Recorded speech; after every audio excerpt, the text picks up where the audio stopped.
এসকেই পাঠশালা চ্যানেলে সকল শিক্ষার্থীদের স্বাগত জানাই। আজ আমি মাধ্যমিকের ভূগোল বিষয়ের গুরুত্বপূর্ণ প্রশ্নগুলি নিয়ে আলোচনা করব। যে সমস্ত শিক্ষার্থীরা 2025-এ মাধ্যমিক দেবে তাদের জন্য এটি অত্যন্ত গুরুত্বপূর্ণ। কোন প্রশ্নগুলি তোমাদের টেস্ট পরীক্ষা ও ফাইনাল পরীক্ষায় আসতে পারে তা দেখে নাও। প্রথমেই আমরা 5 নম্বরের গুরুত্বপূর্ণ প্রশ্নগুলি দেখে নেব।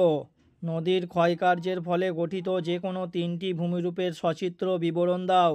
হিমবাহের ক্ষয়কার্যের ফলে সৃষ্ট যে কোনো 3টি ভূমিরূপের সচিত্র বিবরণ দাও। হিমবাহ ও জলধারার মিলিত কার্যের ফলে সৃষ্ট যে কোনো 3টি ভূমিরূপের বিবরণ দাও। হিমবাহে সঞ্চয় কার্যের ফলে গঠিত যে কোনো 3টি ভূমিরূপের সচিত্র বিবরণ দাও। বায়ুর চাপে তারতম্যের কারণগুলি লেখো।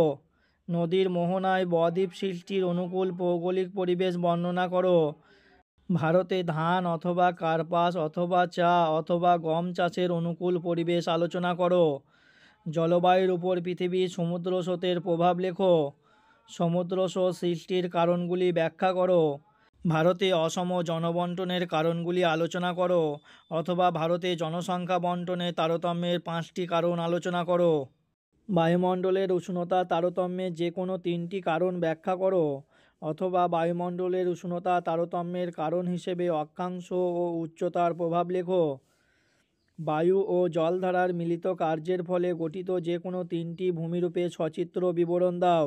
ভারতের পশ্চিমাঞ্চলে পেট্রোরসায়ন শিল্পের কেন্দ্রীভবনের কারণগুলি আলোচনা করো অথবা পশ্চিম ভারতের পেট্রোরসায়ন শিল্পের অধিক উন্নতির কারণগুলি ব্যাখ্যা করো। পূর্ব ভারতে লৌহ ইস্পাত শিল্পের কেন্দ্রীভবনের কারণগুলি আলোচনা করো। উপাদান ও উষ্ণতা তারতম্যের উপর ভিত্তি করে বায়ুমণ্ডলের স্তরবিন্যাস করো। ভারতে নগরায়নের সমস্যাগুলি লেখো। ভারতের জলবায়ুর উপর মৌসুমি বায়ুর প্রভাব লেখো। পূর্ব ও মধ্য ভারতে লৌহ ইস্পাত শিল্প গড়ে ওঠার কারণগুলি লেখো। উত্তর ভারতে নদ নদী ও দক্ষিণ ভারতে নদ নদীর তুলনামূলক বৈশিষ্ট্যগুলি সংক্ষেপে বর্ণনা করো। ভারতের জলবায়ু নিয়ন্ত্রকগুলি ব্যাখ্যা করো। ভারতের পূর্ব ও পশ্চিম উপকূলীয় সমভূমির প্রাকৃতিক বৈশিষ্ট্যের পার্থক্য নিরূপণ করো। ভারতের শহর গড়ে ওঠার কারণগুলি লেখো। পৃথিবীর বায়ুচাপ বলয়ের সঙ্গে নিয়ত বায়ুর সম্পর্ক দেখাও অথবা নিরক্ষীয় নিম্নচাপ বলয় এবং মেরুদেশীয় উচ্চচাপ বলয় সৃষ্টির কারণগুলি লেখো। ক্রান্তীয় মৌসুমী জলবায়ু অঞ্চলের প্রধান বৈশিষ্ট্যগুলি আলোচনা করো। ভারতের জলবায়ুর প্রধান বৈশিষ্ট্যগুলি সংক্ষেপে বর্ণনা করো। এরপর 5 নম্বরের কিছু অতিরিক্ত প্রশ্ন দেওয়া হয়েছে। যে সমস্ত শিক্ষার্থীদের এগুলির প্রয়োজন আছে তারা দেখে রাখতে পারো। সকল শিক্ষার্থীদের উদ্দেশ্যে বলবো তোমরা স্টার চিহ্নিত প্রশ্নগুলি আগে মুখস্থ করবে।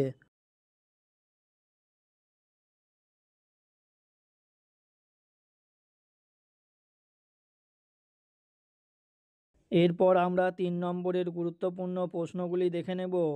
রসে মতানে ও ড্রামলিনের মধ্যে পার্থক্য লেখো। মৌসুমি বায়ুর উপর জেট বায়ুর প্রভাব লেখো। ভারতের পশ্চিম বাহিনী নদীর মোহনায় বদ্বীপ গঠিত হয়নি কেন? গিরিখাত ও ক্যানিয়নের পার্থক্যগুলি লেখো। মরুভূমি সম্প্রসারণের 3টি কারণ ও প্রতিরোধের উপায়গুলি লেখো। সমুদ্রবায়ু ও স্থলবায়ুর 3টি পার্থক্য লেখো। বর্জ্য ব্যবস্থাপনার পদ্ধতিগুলি লেখো অথবা বর্জ্য ব্যবস্থাপনায় 3R'ের ভূমিকা লেখো। বর্জ্য ব্যবস্থাপনায় শিক্ষার্থীর ভূমিকা লেখো। ইয়ারদাং ও জুইগেনের মধ্যে পার্থক্য লেখো। ভূবৈচিত্র্য সূচক মানচিত্রের বৈশিষ্ট্য ও গুরুত্ব লেখো। উপগ্রহ চিত্রে 3টি বৈশিষ্ট্য ও গুরুত্ব লেখো। ভূবৈচিত্র্য সূচক মানচিত্রে 3টি ব্যবহার উল্লেখ করো। সক্রিয় সেন্সর ও নিষ্ক্রিয় সেন্সরের 3টি পার্থক্য লেখো। দূরসংবেদনের 3টি সুবিধা ও 3টি অসুবিধা লেখো। বদ্বীপ ও পলল ব্যজনীর মধ্যে পার্থক্য লেখো।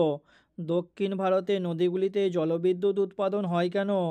পাঞ্জাব হরিয়ানার কৃষির উন্নতির কারণসমূহ উল্লেখ করো অথবা পাঞ্জাব হরিয়ানা রাজ্যে কৃষির উন্নতির প্রধান 3টি কারণ সংক্ষেপে আলোচনা করো।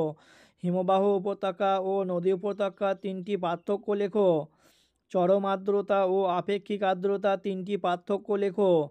জলপথকে অর্থনৈতিক উন্নতির জীবনরেখা বলা হয় কেন? ভারতের তথ্য প্রযুক্তি শিল্পের উন্নতির 3টি কারণ লেখো। গাঙ্গেয় সমভূমি অঞ্চলে জনঘনত্ব অত্যাধিক কেন? ল্যাটেরাইট মৃত্তিকা ও লোহিত মৃত্তিকার পার্থক্য লেখো। নিরক্ষীয় জলবায়ুর বৈশিষ্ট্যগুলি লেখো। আরোহণ প্রক্রিয়া ও অবরোহণ প্রক্রিয়ার 3টি পার্থক্য লেখো। ভারতের কৃষিতে জলসেচের প্রয়োজনীয়তা হয় কেন এবং পদ্ধতিগুলি কি কি? অনুদৈর্ঘ্য বালিয়াড়ি ও বারখান বালিয়াড়ির মধ্যে 3টি পার্থক্য লেখো। নদীর মোহনায় বদ্বীপ কেন গড়ে ওঠে ব্যাখ্যা করো। উষ্ণ মরু অঞ্চলে বায়ুর কাজের প্রাধান্য দেখা যায় কেন ব্যাখ্যা করো। জেট বায়ুর সঙ্গে মৌসুমি বায়ুর সম্পর্ক আলোচনা করো। বর্জ্য ব্যবস্থাপনার 3টি প্রয়োজনীয়তা উল্লেখ করো। ভারতে অরণ্য সংরক্ষণের 3টি পদ্ধতি আলোচনা করো। পূর্বঘাট ও পশ্চিমঘাট পর্বতের মধ্যে 3টি পার্থক্য লেখো। উপগ্রহ চিত্রের প্রধান 3টি ব্যবহার আলোচনা করো। ভারতে রেলপথ ও সড়কপথের গুরুত্বের তুলনামূলক আলোচনা করো। ভারতে সড়কপথ ও রেলপথের 3টি করে সুবিধা আলোচনা করো। ভারতে শিল্প গড়ে ওঠার ক্ষেত্রে কাঁচামালের প্রভাব উদাহরণসহ আলোচনা করো। উপগ্রহ চিত্র তোলার বিভিন্ন পর্যায়গুলি লেখো। পরিবহন ও যোগাযোগ ব্যবস্থার পার্থক্যগুলি লেখো। ভারতে জনসংখ্যা বৃদ্ধির 3টি কারণ লেখো।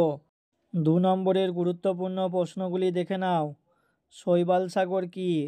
ডেকান ট্রাপ কি? আইটিসিজেড কি অথবা আন্তঃক্রান্তীয় সম্মিলন অঞ্চল কাকে বলে? কচ্ছের রণ কি? ওয়াদি কি? বান ডাকা কি? সারাসারির বান কি? ষষ্ঠাঘাতের সূত্র কি? প্লায়া কি? লোহের সমভূমি কি? বাজাদা কি? পর্যায়ন কি? হিমশৈল কি? মগ্নচড়া বা গ্রান্ড ব্যাংক কি? দুন বলতে কি বোঝো? পুঞ্জিত ক্ষয় কি? ফিওর্ড কি? অ্যালবেডো কাকে বলে? হিমরেখা কি? সমষ্ণ রেখা বা সমচাপ রেখা বলতে কি বোঝো? জলবিভাজিকা কি? পশ্চিমী ঝঞ্ঝা কি? বাণিজ্যিক ফসল কাকে বলে? অনুসারী শিল্প কাকে বলে? উদীয়মান শিল্প কাকে বলে? সেন্সর বলতে কি বোঝো? সোনালী চতুর্ভুজ কি? পিক্সেল কি? ভূবৈচিত্র্য সূচক মানচিত্র কি? মৌসুমি বিস্ফোরণ কি?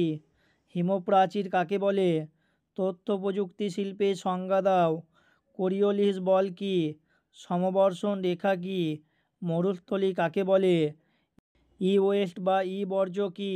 ভারতের ম্যানগ্রোভ অরণ্যের 2টি বৈশিষ্ট্য লেখো। জিওট্রপিক বায়ু কি? গর্জনশীল চল্লিশা কি?